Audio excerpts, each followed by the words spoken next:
Ever wondered how safe your online activities really are? How secure is your digital footprint? In the vast realm of the internet, privacy and security are paramount.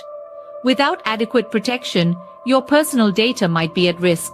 There are solutions to these issues, and today we're going to talk about two of them. Introducing LIBERY laptops from CALIX Solutions.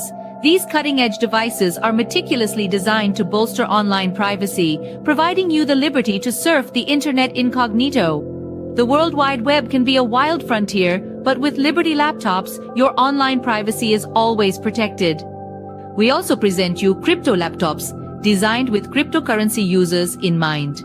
Equipped to support a myriad of wallets and exchanges, these laptops are tailored for seamless cryptocurrency transactions. They offer enhanced security protocols to keep your digital assets safe. Crypto laptops ensures a secure and smooth cryptocurrency experience. It's time to take control of your online privacy and security. Venture over to CALIX Solutions and explore our LIBERY laptops and crypto laptops. Don't forget, our affiliate program lets you earn $50 per sale. Visit calixsolutions.io now or call 7028458276 for more information, because your online safety is our priority. Oh, here I am. Good morning, everybody. Oh, have we got a shitload to talk about today, guys and gals. I don't know if where we're going is good or bad. Well, everything's relative.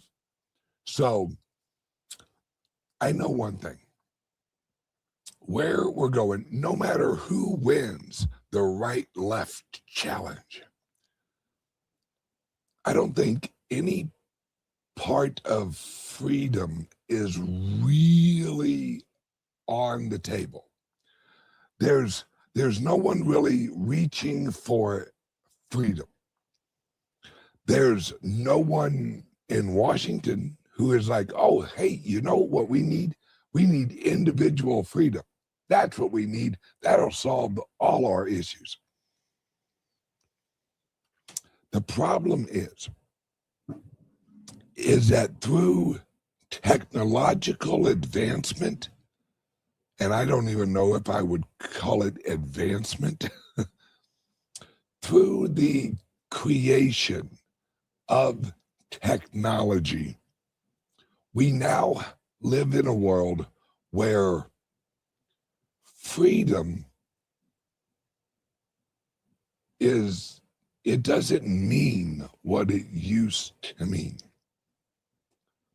Let's go through some of the events of what is actually going on right now. It was announced that Palantir, oh yes, the company we all love and cherish with all of our hearts, we are going to basically track everything all the time, every day, 24 hours a day, and we are going to track you and watch you and just keep our eyes on you all the time. Palantir. But we're going to do it to keep you safe. We're going to make you so safe that you just really can't move. They are now in charge of the AI implementation and tracking of our food supply. This is going to work out great. This is exactly what we need. We need a large corporation that was created a little after 9/11-ish. You know, the Patriot Act. Thank God for that piece of fucking shit document. So they launched this company and they're like, hey, how about we come up with a system that basically makes the world a zoo, where we can just walk and see everyone in their own little cage? How's that sound? What does Washington, D.C. say?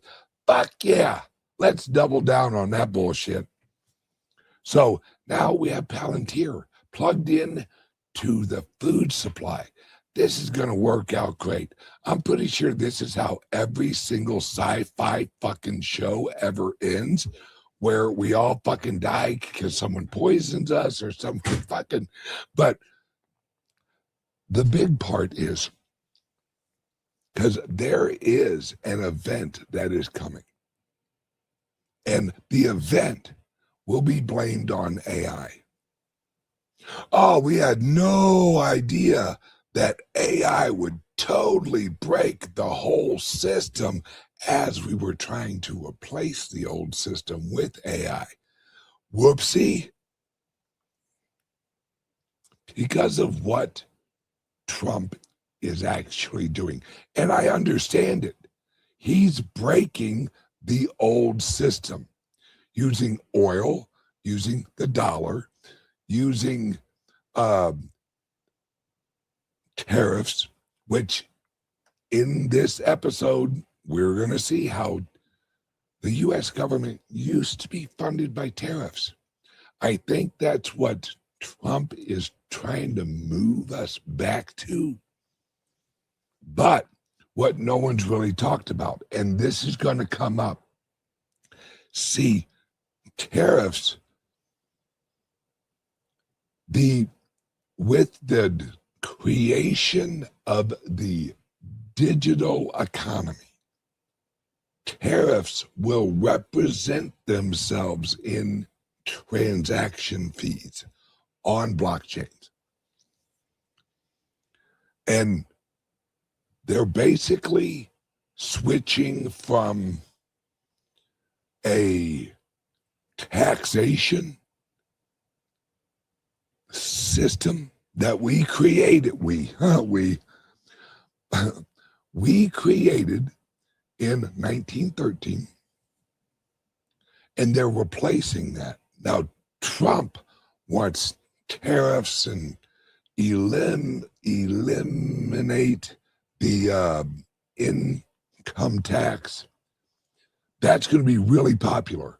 That's going to be super fucking popular. But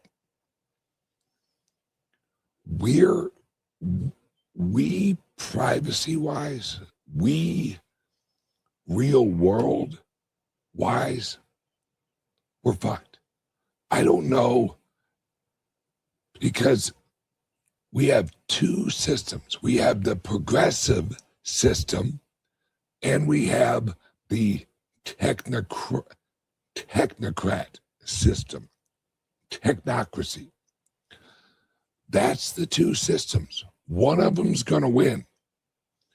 We're either going to be led by a group of bureaucracies, or we are going to be led by a group of AIs that are controlled by the technocrats. That's our choice. No one's saying, hey, how about we fucking look at the Constitution, look at freedom? And the argument of the technocrats is, well, we're not government. You don't have a Second Amendment when it's a corporation. So they're replacing the government with the new digital AI government. And if you don't think that this is where we are moving, it was announced yesterday that the University of Massachusetts, the football team, listen to this, the University of Massachusetts hires their first AI coach. Now, this is not a coach using AI. They've hired, not created, not launched. They aren't on ChatGPT. They've hired an AI coach. So the coach is an agent, ran through a corporation. that's going to be a coach. Now, football. This is football, folks. Look at it this way. For years, we've heard, oh, the footballers are juicing. They're juicing. They're using chemical technology to create an advancement, an advantage on the field. Well, that's wrong. No. You can't use chemicals to give you an unfair advantage on the field. Well, now we have an AI coach that can analyze. Think about this. What if the AI coach is hooked up to the ear of the quarterback, and the AI coach sends him an audible based off of information that the AI has collected and in real time is analyzing, where the AI sees, ooh, that safety has a slight limp in his left leg. So if we run a play to his left, he's going to react slower than if we run a play to his right. I've said this for years. We are replacing ourselves. That's what this whole thing is. And the reason I can say that is it's very simple.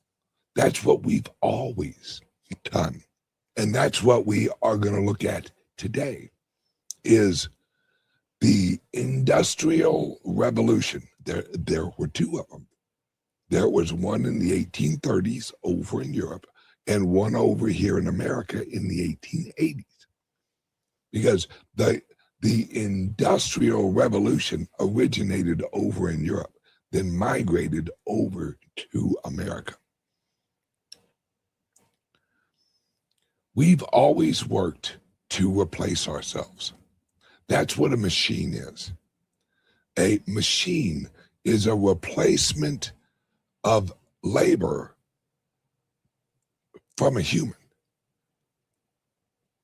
We've always looked to replace ourselves. And that's why I can, with full belief, that we are just replacing ourselves. That's what we've always done. So as we replace ourselves with AI, what does that leave us? Right? If all of our coaches are AIs, or if the most relevant coaches are AIs, why the fuck are you watching a football game? It isn't human versus human. It's AI versus AI. With just humans playing the roles. Now, what does this leave us? What does this leave us when we replace ourselves intellectual? When there are more agents in the economy than humans? Wait, do you realize we've had agents since about last November, December? Useful agents, which was actually called OpenClaw. We've had that for about 6 months, maybe 7 months now. Do you know there's over 1 billion agents in existence now in 6 months? The Earth, supposedly, which I don't agree with, has approximately 8.8 billion people. We've added 1/8 of the population of the earth in agents in 6 or 7 months. What does that look like in a year? Will we have 6 billion agents, 8 billion agents, 10 billion agents? This is going to get weird because an agent, unlike a machine, all right, your lawnmower is going to cut grass, but you're going to push it. Now, they are creating lawnmowers with AI that cut your grass, but the lawnmower itself, after it cuts the grass, it's not going into the garage and fucking doing your taxes. Machines, the revolution that happened with the machines, that still required a human, which means that the advancement of the productivity was still reliant on the growth rate of a human being. When we are conceived, it takes about 18 years to get a full-grown human that can basically do general laborship. You can create an agent that has full access to all knowledge in the world. I don't know if you've met an 18-year-old lately. They barely have knowledge of a 1-block radius of their house they grew up in. So we're replacing geniuses, we're replacing 18-year-olds with geniuses. And as soon as we roll out robots, why would you hire an 18-year-old who basically just wants to work a little bit, then go get high, when you could just purchase a robot that does the job, doesn't bitch, doesn't complain, doesn't show up late, can work unlimited, and you don't have taxes. You don't, well, that there will be a robot tax, but you don't have all the drama that comes with humans. You just have a robot that just gets the shit done. And that's where we're going. Let's see where we've been. In order to see the magnitude of where we're going, we need to look back and see what was the magnitude and what did the magnitude of the first and second industrial revolution lead to. It led to where we're at. Do you think humanity as a whole has culturally improved over the last 150, 175 years? I don't. I think that humans have learned to live inside of a system. And the system offers incentives that are not pro-human. So, in order to see where we're going, we have to look back, because we will see how the system's going to react from here on out. Because humans, as complicated as we are, we're very predictable as a group. Humans, as a group, will follow. The question is, Which elite is going to lead? What group of elites will lead? Let's see who led in the past.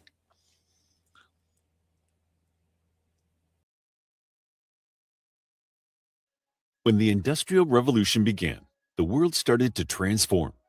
The roaring of steam engines replaced the steady rhythm of hand tools. Smokestacks towered over skylines, and innovation thrived in bustling factories. It was much more than a shift in machinery and technology. It was a turning point in human history, reshaping economies, societies, and the fabric of daily life. It came with iconic inventions like the spinning jenny and steam engines, but the revolution's impact extended far beyond technology. Keep watching to look past the gears and smoke of the Industrial Revolution and discover how it forever changed the course of history. Technological advancements. The Industrial Revolution was a period of scientific and technological developments in the 18th and 19th centuries, where many rural agrarian societies, mainly in Europe and North America, transformed into industrialized urban ones. While some time periods are clearly defined by year, the timeline of the Industrial Revolution is looser and less clearly defined. Some inventions were developed as early as the 1700s, and the Industrial Revolution peaked in Britain in the 1830s and 1840s and soon spread to the rest of the world, including the United States. Adding to the confusion is the idea of the First Industrial Revolution and the Second Industrial Revolution. The first is the one that began in Britain in the early 1800s, and the second took place from the late 19th to the early 20th centuries, with advances in the steel, electric, and automobile industries. For many, the Industrial Revolution is synonymous with groundbreaking inventions that revolutionized production and transportation. Among the most iconic inventions was the steam engine, developed and refined by James Watt. While the steam engine existed before James Watt and had a pivotal role in the 18th century, he made it much more efficient. This powerful machine replaced human and animal labor, enabling factories to operate more efficiently and on a larger scale. Steam power spread across British industries, including flour, paper, cotton, iron, distilleries, waterworks, and canals. Steam power fueled factories that manufactured goods, then powered the railroads and steamships to transport the goods. Another key invention was the spinning jenny, which transformed the textile industry. This was remarkable because Britain had a long history of producing textiles like wool, linen, and cotton due to a climate ideal for raising sheep. Before the Industrial Revolution, the British textile business was a true cottage industry, with the work performed in small workshops or homes by individual spinners, weavers, and dyers. The spinning jenny changed that. Created by James Hargreaves, this device allowed workers to spin multiple spools of thread simultaneously. Paired with Richard Arkwright's water frame and later the power loom, textiles became the first mass-produced goods of the industrial era and contributed to Britain's dominance in global trade. Transportation also experienced a major technological overhaul. The advent of railways and steam-powered ships revolutionized the movement of goods and people. The locomotive, spearheaded by George Stephenson's rocket, connected cities like never before, shrinking travel times and fostering economic growth. Canals, improved roads, and eventually steamships expanded trade networks, making the world more interconnected. Changes in labor and industry. One of the most striking shifts during the Industrial Revolution was the move from cottage industries to factories. Historians use the term cottage industry to identify production that involved people producing goods on a small scale in their homes and was not centralized in one location, such as a factory. Many rural families relied on supplemental income from these cottage industries before factories centralized production. Production was decentralized in the pre-industrial era, with families crafting goods in their homes. The introduction of factories brought workers under one roof, creating a centralized and efficient mode of production. However, it did remove supplemental income from agrarian families unwilling to relocate to cities. However, this shift came at a cost. Factory labor was often grueling, with extended hours, low wages, and unsafe conditions. Women and children made up a significant portion of the workforce, and their contributions, though essential, were undervalued and often exploited. Rapid urbanization also brought substantial challenges as cities became overcrowded, and their populations suffered from pollution, inadequate sanitation, and miserable housing conditions, including a lack of safe drinking water.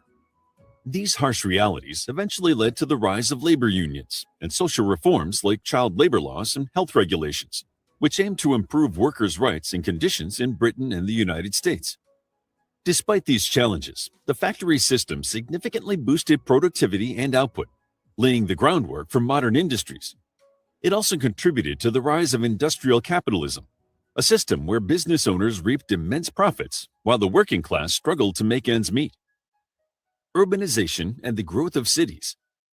The Industrial Revolution spurred a burst of rapid urbanization as people flocked to cities in search of work. Though many people in Britain had begun moving to the cities from rural areas before the Industrial Revolution, the process accelerated dramatically with the rise in large factories. Small towns transformed into bustling metropolises, factories becoming their lifeblood. Cities like Manchester and Birmingham in Britain became hubs of industrial activity, symbolizing both progress and the challenges of modernization. Roads also saw significant improvements, especially in Britain, and more than 2,000 miles of canals were in use across Britain by 1815, with steam-powered boats carrying goods down the rivers and canals. Urban growth, however, was not without its downsides. Overcrowding, poor sanitation, and inadequate housing plagued industrial cities. Diseases like cholera and typhoid were rampant, highlighting the need for improved public health infrastructure. Over time, governments and philanthropists began investing in urban planning, sanitation systems, and public housing, laying the foundations for modern urban living. Changing social roles and lifestyles. The Industrial Revolution changed how people worked, where they lived, and their lives and roles in society.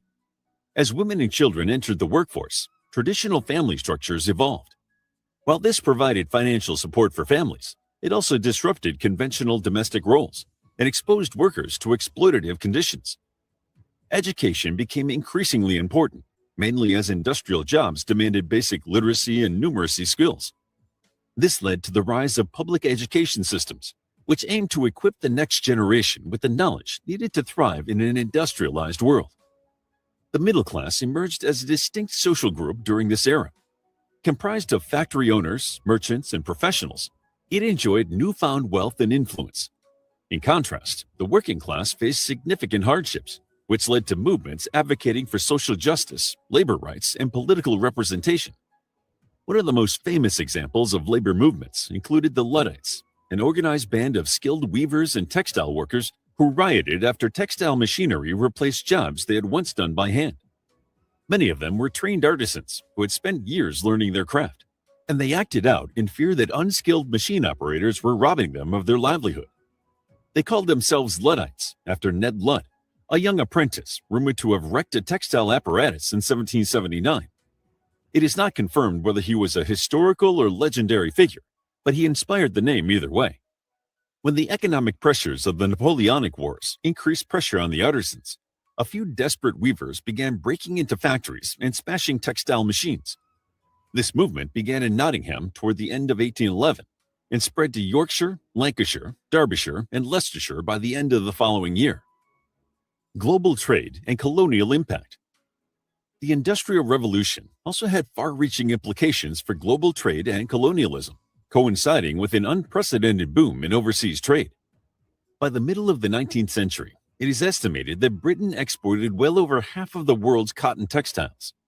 In addition to the increase in exports, they needed to improve raw materials and food to fuel both the factories and their workers. Industrialized nations sought raw materials to create their goods and fuel their factories, and markets to sell their goods. This demand drove the expansion of colonial empires, particularly in Africa, Asia, and the Americas. Many believe that the foreign connections of the Industrial Revolution and the ways it obtained its raw materials darken it with an association with imperialism, exploitation, and slavery. Colonies provided essential resources like cotton, rubber, and metals for industrial production. In return, industrialized nations exported manufactured goods to these regions, creating a system of economic dependency. This dynamic significantly shaped global power structures, with industrialized nations dominating trade and politics. While there are many more complexities to this issue, a discussion of the Industrial Revolution would be incomplete without a mention of the effect it had on the colonies and people exploited in the rush of progress and production. Environmental consequences. While the Industrial Revolution brought immense progress that is still felt today, it also had significant environmental consequences.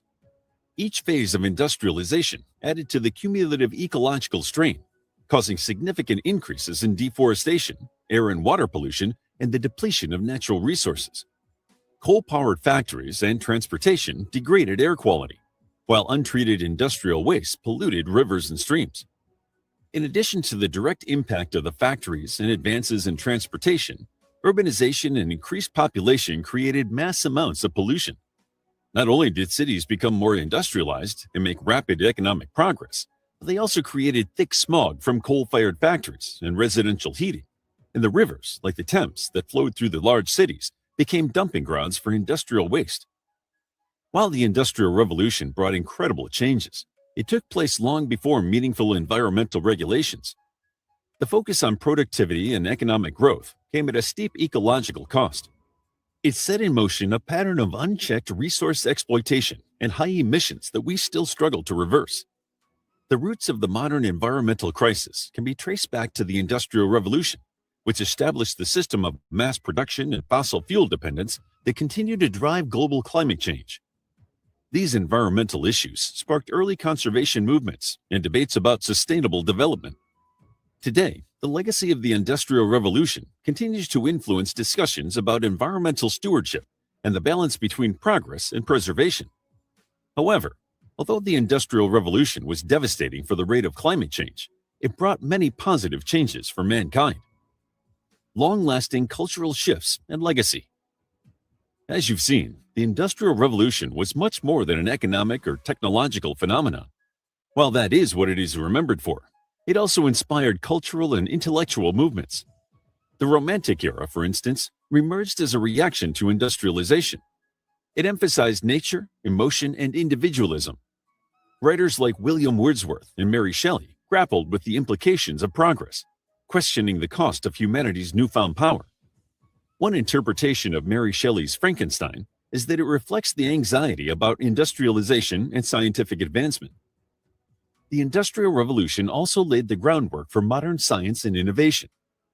During this period, advances in engineering, chemistry, and physics paved the way for subsequent breakthroughs, from electricity to the internet.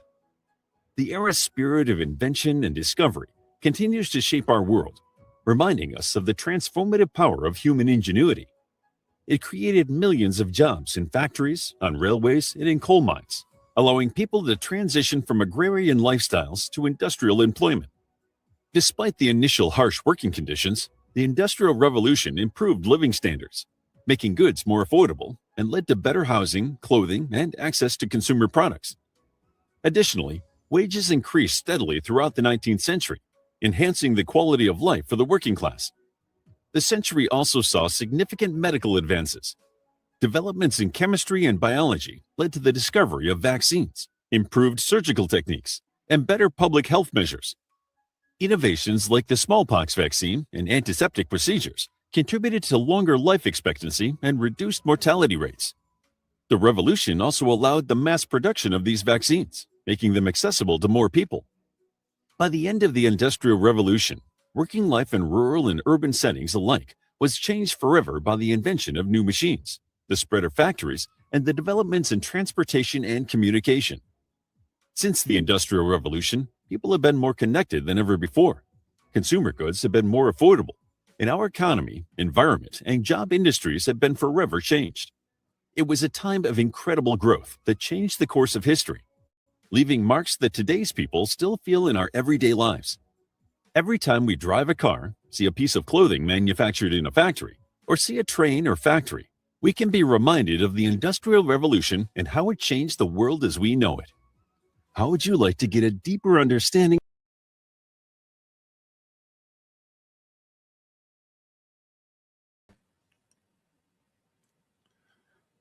All right. So, as we can see, the first Industrial Revolution not only shifted like what we had, what we could do, it changed the society. It changed the organization. It led to public schools so that we could learn how we, as average people, could actually be put into the new system.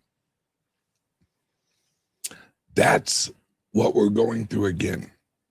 Now, when we get back from the commercial, we're going to look at what is called the Gilded Age. This is when the Industrial Revolution brought us the super wealthy for the first time. Prior to the Gilded Age, the only super wealthy were royalty, were massive land, and I mean super wealthy, not just well off, but super wealthy. And that created a new set of elites. Prior to the Gilded Age, the elites were bloodlines. Well, we shifted from one group of bloodlines to another group of bloodlines. We had the American bloodlines, the Rockefellers, the Carnegies. They weren't royalty, but their bloodline ended up actually being more powerful than royalty. That's where we are going to next. Be right back after this short message. Introducing the Liberty Laptop, your gateway to online anonymity. Engineered with your privacy in mind, the Liberty Laptop comes equipped with cutting-edge security features, ensuring that your data remains yours and yours alone. No more worries about your personal information being shared without consent. Say goodbye to prying eyes and third-party snoops. Enjoy your online freedom with advanced privacy settings, protecting your every digital move, all at your fingertips. With the Liberty Laptop, you control what others see and don't see. We customize your privacy settings and let only what matters most to you be shared. No more concerns about unwarranted surveillance. We put the power back in your hands. No unwanted access through the laptop's camera and microphone. Powered by the latest technology, the Liberty Laptop ensures performance while respecting your personal boundaries. The Liberty Laptop. Your control. Your privacy. Your world. Visit calixsolutions.io to experience true personal freedom today. And we're back. All right, now, the reason I'm showing you this next part is because I want you to realize that just like we shifted from royalty bloodlines and control, royalty elites, during the Gilded Age, we are now shifting from the legacy system that is the remnants of the Gilded Age. We are now moving into a new Gilded Age, except it's not gilded, because gilded refers to physical gold, silver, iron. This is a digital age. This is where value and wealth is not held by those who own the machinery of the manufacturers of steel, the manufacturers of brick, the manufacturers of wood. We're switching from a physical elite to a digital elite. In order to see how that's going to happen, we have to look at what happened when we transitioned from a royalty elite into a Gilded Age manufacturing elite. Now understand, over each of these were the banks, the Rothschilds.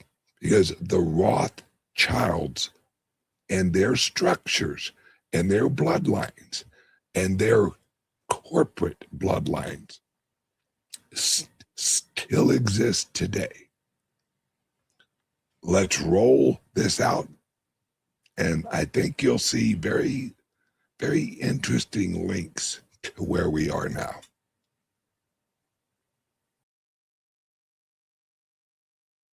The Gilded Age is often seen as a high point in America's history. Characterized by the rise of the industrialized economy after the Civil War, it was a time when American business took off on a grand scale, making several notable business people extremely wealthy. However, although the Gilded Age is remembered as a time of great affluence, it was also a time of great inequality and corruption. Even the phrase, the Gilded Age, was taken from a satirical novel by Mark Twain, published in 1873. It is supposed to imply that something that appears golden on the surface may be corrupt underneath.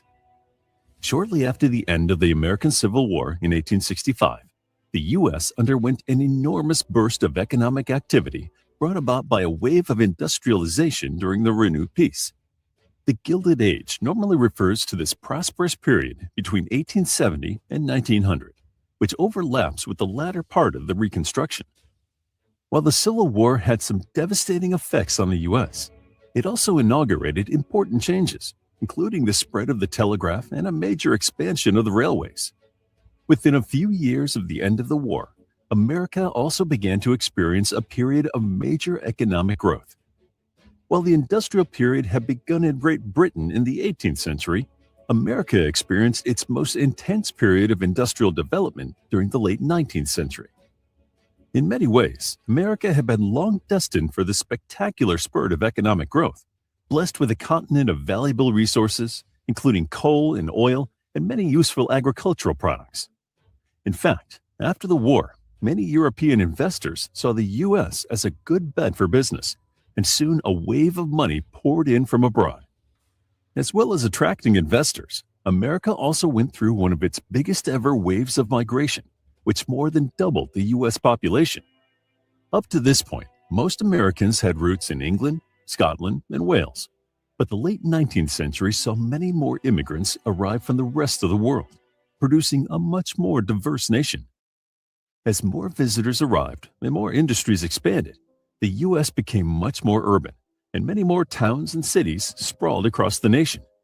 This was the era of the world's first skyscrapers, when skylines began to climb higher and higher. In particular, the East Coast blossomed due to its many trading ports, and the Great Lakes region became the beating heart of the industrial boom.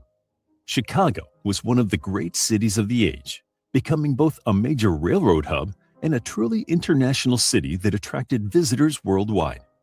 Cities grew off the back of new industries, and the Gilded Age is often remembered for some of its most important businessmen, many of whom became extremely wealthy at this time. The late 19th century was the age of capital, a time when private corporations rose to prominence, as wealthy men invested in large-scale industries and reaped great dividends.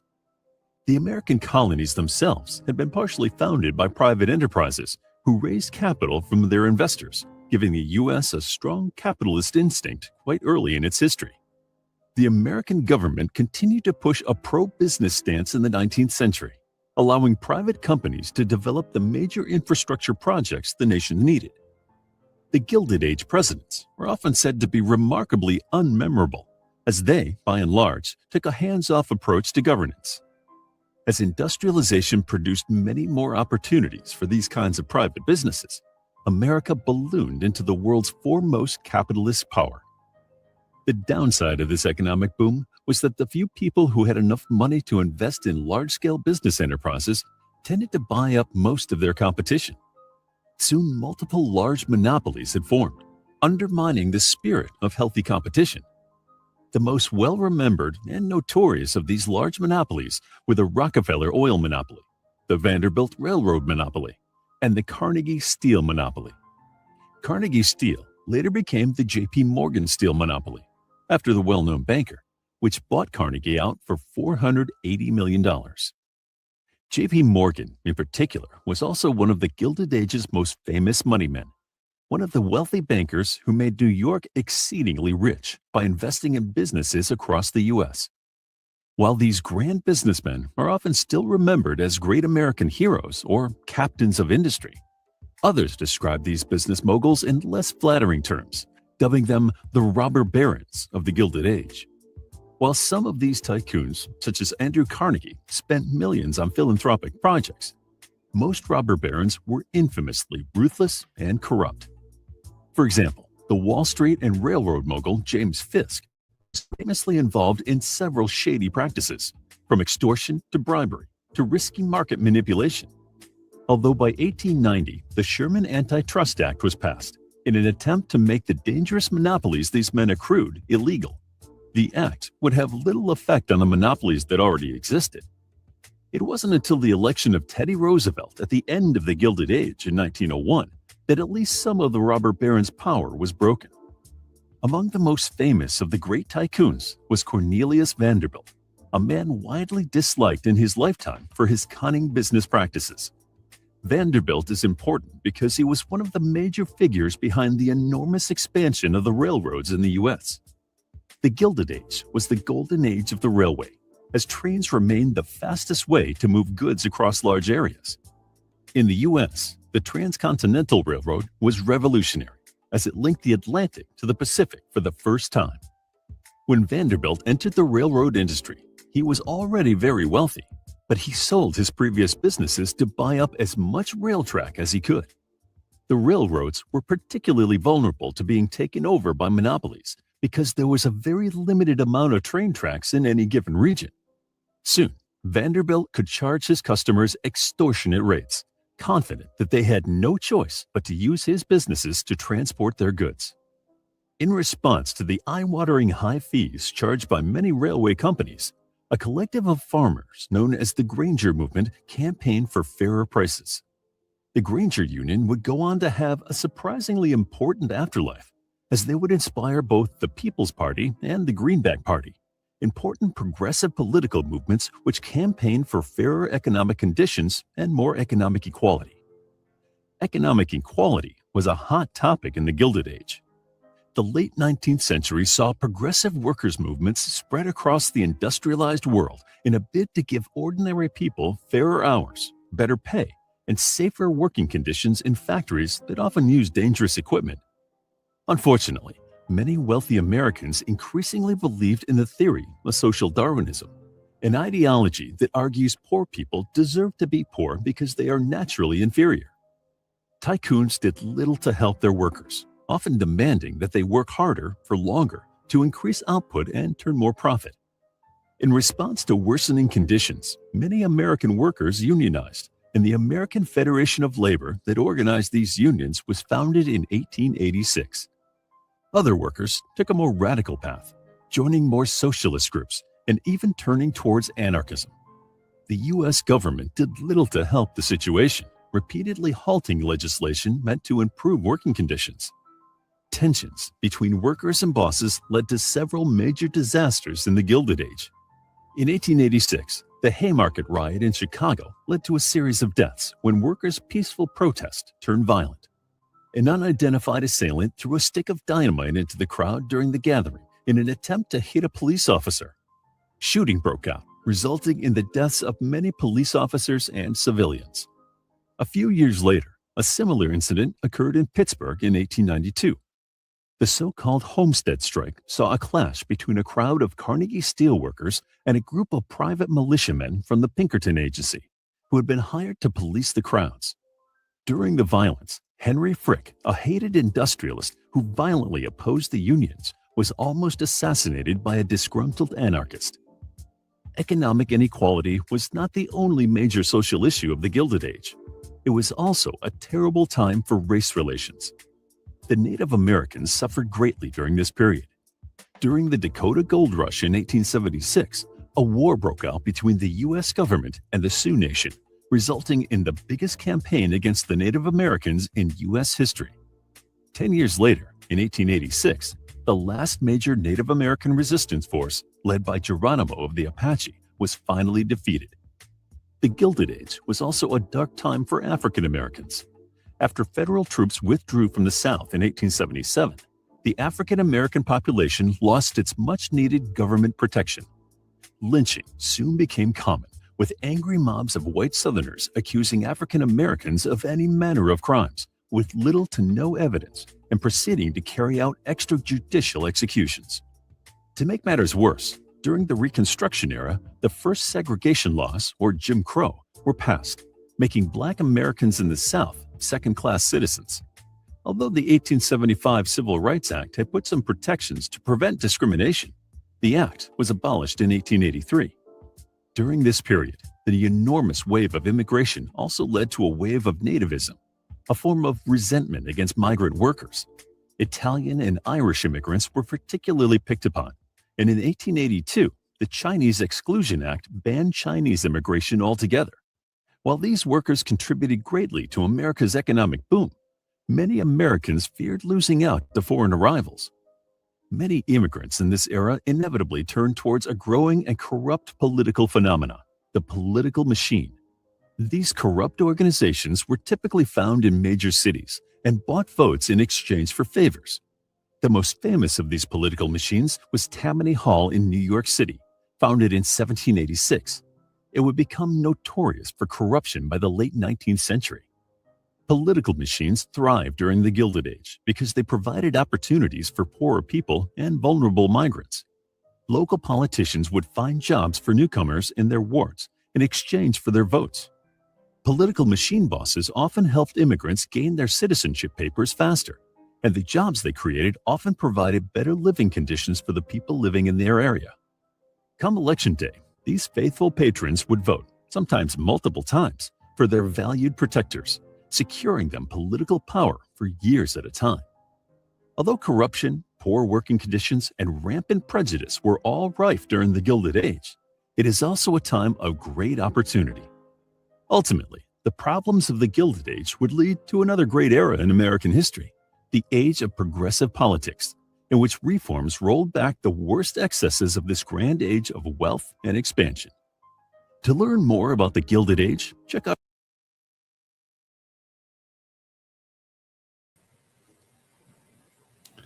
All right. As we heard at the end of that the Gilded Age led to the greatest age of all ages, made the all ages look bad, the progressive. No. The progressive era sucked. And on our next episode, I'm going to go into the weeds on what made it suck. I'm going to show you the monetary system of the federal government pre-1913. Then I'm going to show you the monetary system post-1913. And this is not going to be like any other show you've heard, because this is going to be very detailed. This is going to be very, like,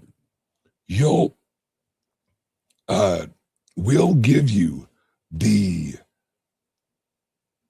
legislative numbers that link with the system that was built, where you can actually go on the Chamber of Commerce and the SEC's website and look up these original creation documents. Here's a little example. One of the documents that we are going to show you in our next episode will show you how Australia is registered at the SEC as a corporation and not a nation. It only gets worse. Well, it only gets more. We only get more explanation for why we're here and where we're going from here. Because AI is just another industrial revolution, except this one is digital.